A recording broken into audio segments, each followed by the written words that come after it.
নমস্কার। নন্দলাল, কবি দ্বিজেন্দ্রলাল রায়।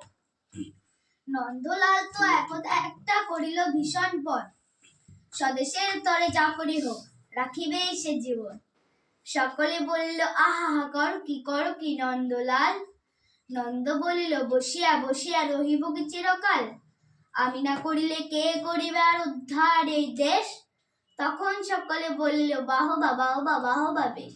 নন্দর ভাই কলেরায় মরে, দেখিবে তাহারে কেবা। সকলে বলিল যাও না নন্দ, করো না ভাইয়ের সেবা।